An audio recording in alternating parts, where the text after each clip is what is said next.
네, 안녕하십니까. 에릭입니다. 오늘은 지난번 연간 전망 총집합 1부에 이어서 마지막 2부를 진행하도록 하겠습니다. 네, 우선 JP 모건입니다. JP 모건 같은 경우에는 제가 아크 인베스트인 줄 알았습니다. 그만큼 갑자기 기술 얘기를 엄청나게 많이 하고 기술 혁신이 25년을 아주 좋게 이끌 것이다 라고 굉장히 긍정적으로 전망을 했는데요. 전반적으로는 앞선 주요 기관들과도 비슷한 맥락입니다. 24년의 좋은 흐름이 25년에도 이어질 것이고, 다만 이제 JP모건 같은 경우는 AI에 주목했는데 다른 기관과의 차이점이라면은 AI를 좀 더 깊이 파고 들었다. AI 밸류 체인에 좀 더 집중해서 AI 효과가 이제는 다른 산업들에도 퍼져 나가면서 굉장히 좋은 영향을 줄 것이다 라고 얘기했고요. 그리고 JP모건은 장기채에 대해서 비교적 긍정적으로 본 편이었습니다. 앞서 24년의 좋은 흐름이 25년에도 이어질 거라고 말씀드렸는데요.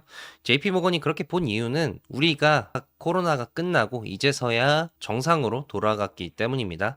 밑에 그래프는 민트색은 분기별 GDP 성장률이고요.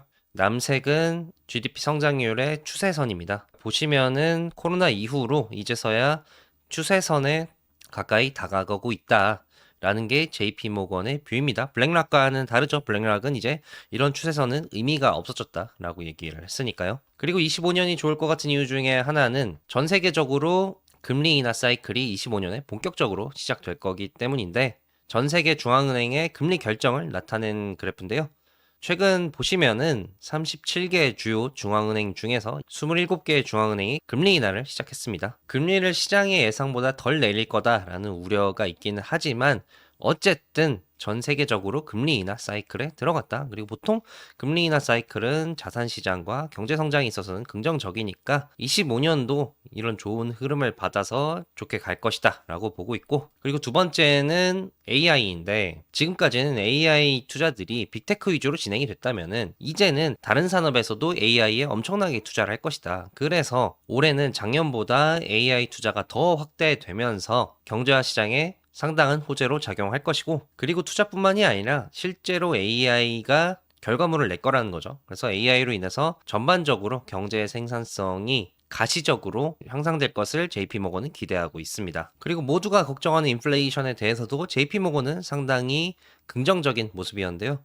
금리 인하를 하기는 하지만 최저금리가 생각보다 안 낮을 거라는 거죠. 그래서 미국은 26년 1분기에 금리 인하 사이클이 종료될 것으로 예상하는데 이 최종금리는 한 3.5%로 예상하고 있고, 유럽은 지금 저성장이 문제이기 때문에 기준금리가 2% 이하로 내려갈 것으로 보고 있습니다. 그래서 금리가 생각보다 많이 안 낮아질 거기 때문에 금리를 내린다고 해서 인플레가 재발할 것 같진 않고, 그리고 이거는 상당히 아크와 비슷한 뷰인데 AI로 인해서 생산성이 향상이 되면서 인플레를 상쇄를 할 거라는 거죠. 그러니까 결국에는 가격은 수요와 공급 논리에 따라서 결정이 되는데 AI 때문에 공급량이 급격하게 늘면서 가격을 낮출 거라는 겁니다.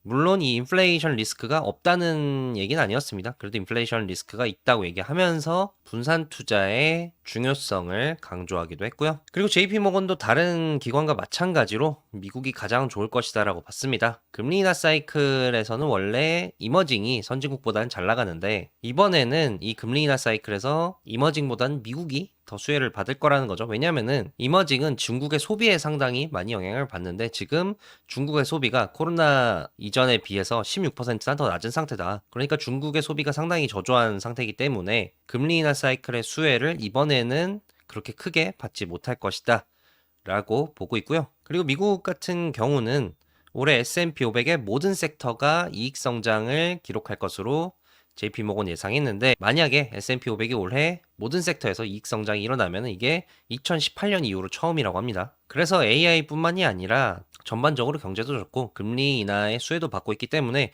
AI 외에도 부동산이나 유틸리티도 올해 좋을 거라고 보고 있습니다. 그리고 자본시장도 올해 상당히 좋은 모습을 보일 거라고 봤는데, 우리가 흔히들 생각하는 상장된 주식을 거래하는 상장시장 말고도 자본시장엔 여러 가지 것들이 많잖아요. 이 그래프는 P 대비해서 기업들이 받는 레버리지 론이나 IPO의 볼륨을 나타낸 건데 21년 이후로 상당히 이 비율이 떨어진 이후에 이제서야 회복을 하고 있다는 거죠. 그러니까 주식은 많이 올랐을지언정 전체적인 자본시장이 아직은 다 쫓아가지 않았다는 겁니다. 그리고 제가 빨간색 원으로 표기해둔 부분이 닷컴 버블과 금융위기, 그리고 22년 폭락 직전의 시장이었는데요. 보시면은 기존 상장 시장뿐만이 아니라 다른 자본시장, 뭐 IPO나 이런 것들도 엄청나게 화랑을 띄었다가 이제 버블이 터지면서 자본시장이 다 같이 꺼지는 게 지금까지 패턴이었거든요. 그래서 그런 패턴을 고려해 보면은 아직까지는 갈 길이 좀 남았다라고 해석할 수도 있습니다. 그리고 앞서 말씀드렸듯이 JP모건 같은 경우는 AI 투자가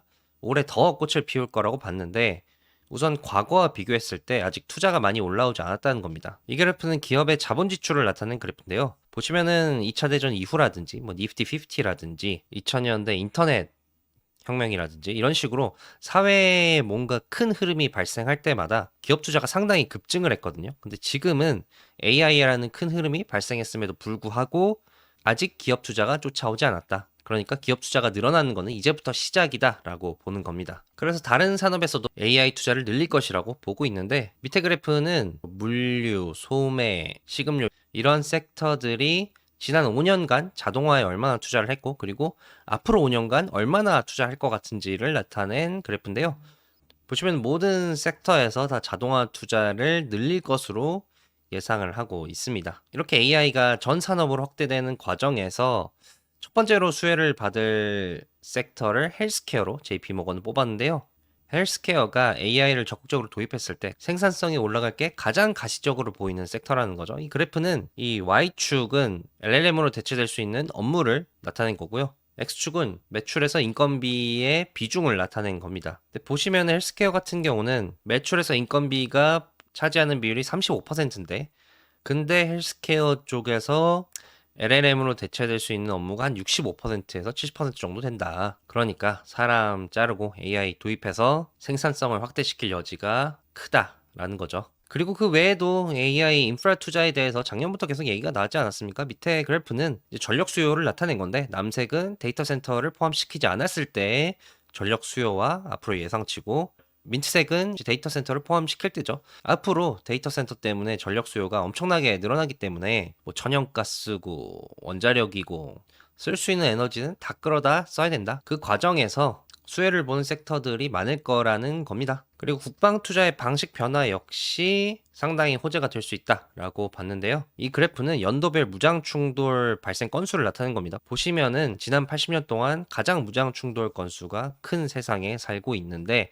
그럼 그만큼 국방비 지출이 많아지는 건 당연하겠죠. 근데 이 국방비 지출의 방식이 좀 변화된다는 겁니다. 사실 원래도 그렇지만 이 국방력이라는 게 점점 소프트 파워의 중요성이 부각되기 시작하면서 이제는 AI라든지 5G라든지 이런 쪽에서 선두를 달리고 있는 민간 기업과 손을 잡는 쪽으로 투자 방식이 변할 거라는 거죠. 그러니까 이런 기업들에게 경부계약 시장이 상당히 커진다는 것을 뜻합니다. 뭐 대표적으로 팔란티어가 이런 수혜를 가장 많이 보고 있지 않습니까? 네, 그리고 JP모건은 채권도 상당히 좋게 봤는데 앞서 경제와 시장은 전반적으로 상당히 좋을 거라고 봤지만 리스크는 있다는 거죠. 지정학 리스크도 있고 인플레이션 리스크도 있고 트럼프 정책 리스크도 있고 여러 가지 리스크가 있기 때문에 분산 투자를 해야 된다. 그래서 이 분산 투자의 수단으로 채권을 사야 되는데 근데 채권이 이 인플레 리스크 때문에 변동성이 커질 거라고 봤습니다. 그래서 채권 변동성이 커지기 때문에 채권을 매수하고서 그저 홀딩하는 것보다는 이 변동성에 맞춰서 트레이딩하는 게 적합할 것이다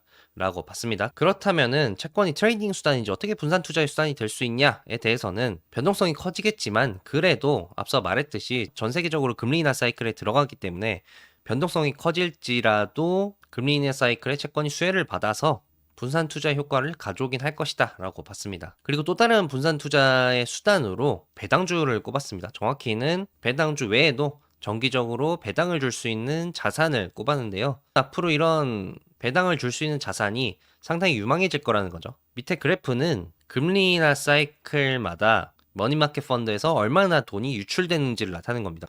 왜냐하면 단기 금리가 낮아지니까 MMF의 매력이 떨어지면서 거기서 이제 돈이 빠져나가겠죠, 다른 곳으로. 그래서 이번에도 상당한 액수의 돈이 빠져나가면서 이 돈들이 높은 금리의 상품을 찾아갈 것으로 예상이 되는데 대표적으로 배당주도 있고 금리가 높은 크레딧도 있고 이런 상품들이 수혜를 받을 거라는 겁니다. 그리고 앞서 봤듯이 채권도 어쨌든 변동성이 높아질 거라고 봤잖아요. 그러다 보니까 포트폴리오에 다달이 현금을 줄 수 있는 수단을 확보해 놔서 전체적인 포트폴리오의 변동성을 낮출 필요가 있다라고 얘기를 했습니다. 금 역시도 상당히 좋은 투자처로 봤는데요. 이 금에 대한 뷰는 다른 기관들과 비슷합니다. 탈세계화도 있고 인플레이션 리스크도 있고 이런 여러 요소들 때문에 금이 앞으로도 우상향할 것 같다는 거죠. 그래서 JP 모건 같은 경우는 새로운 골드러시의 시대라고 명명하기까지 했습니다. 그럼 이머징은 어떻게 보느냐? 이머징 같은 경우는 특정 조건에 맞는 국가들만 좋은 모습을 보여줄 것이다. 왜냐하면 전반적인 매크로 환경은 이머징에 우호적이진 않기 때문에. 그러면은 좋은 이머징이 될 수 있는 조건은 뭐냐? 우선 첫 번째로 경제에서 민간 영향이 커야 한다는 겁니다. 그래야지 경제 성장의 과실이 민간 기업인 주식회사로 갈 것이고, 그리고 이 주식회사들의 거버넌스가 좋아야지 이 기업의 이익이 주주들에게 돌아간다. 그래서 거버넌스를 두 번째로 뽑았고요. 마지막은 전체적인 경제가 성장하느냐, 특히 이머징 같은 경우는 수출 의존도가 높은 국가들이 많으니까, 그래서 경제가 성장하고 수출도 성장하고 있는지를 뽑았습니다. 그래서 이 세 가지에 해당하는 나라는 인도, 인도네시아, 대만, 멕시코, 베트남. 그래서 요 5개 국가들이 이머징 중에서는 유망할 것으로 보인다라고 뽑았습니다. 유럽 같은 경우는 기회가 있다라고 봤는데요. 다른 기관들처럼 JP모건도 유럽의 전반적인 경제 상황이 안 좋다는 데에는 동의는 했지만 그래도 기회가 있다고 봤습니다. 바로 이제 AI 밸류체인에서 유럽의 역할이 저평가되었다는 건데, 앞서 말씀드렸듯이 지금 데이터 센터 때문에 에너지가 부족한 실정 아니겠습니까? 그래서 뭐 쓸 수 있는 에너지는 다 끌어다 써야 되는데, 근데 이 에너지원 중에서 신재생 에너지 분야는 유럽이 상당히 앞서갔다는 거죠. 왜냐면 유럽이 친환경 쪽에서는 선두를 달리고 있기 때문에. 그래서 신재생 에너지 쪽에서 유럽이 유망하고, 그리고 반도체 관련한 정밀 엔지니어링, 대표적으로 ASML 있죠. 이쪽 분야들도 유럽이 두각을 나타내는 기업들이 있다. 그래서 이런 측면에서 유럽은 전체적으로 경제가 안 좋을 수는 있지만 유망한 기업들은 있다라고 봤고요. 그리고 우크라이나 전쟁 이후에 계속해서 유럽의 국방비 지출이 늘어나고 있는 추세이기 때문에 이런 쪽에서도 계속 수혜를 받을 수 있는 유럽의 기업들이 있다라고 봤습니다.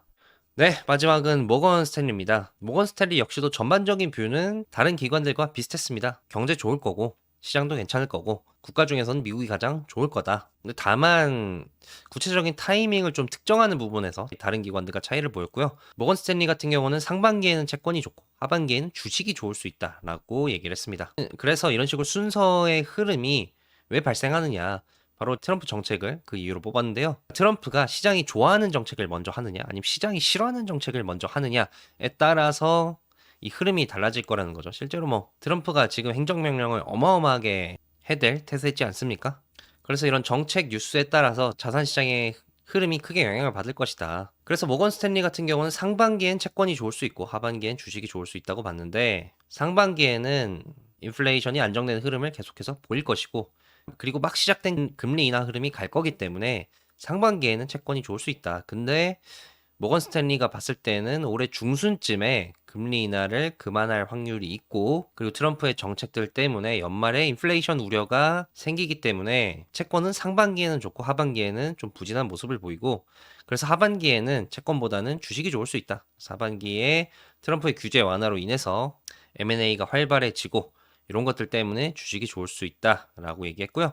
그리고 미국 주식 비싸다 비싸다 얘기가 많은데, 미국 주식 비싼 건 맞지만 올해는 좀 더 싸질 가능성이 있다라고 봤습니다. 올해 기업들의 실적이 올라가면서 지금 멀티플이 현재 수준에서 5% 정도 빠질 거라고 본 거죠. 그러니까 작년에는 실적보다 주가가 더 올랐다면 올해는 주가가 오르는 속도는 더 늦춰지는 대신 실적은 더 빠르게 올라가면서 밸류에이션 부담이 좀 적어질 거다라고 모건 스탠리는 보고 있습니다. 네, 그래서 이렇게 4개 기관들의 연간 전망을 한번 훑어봤는데요.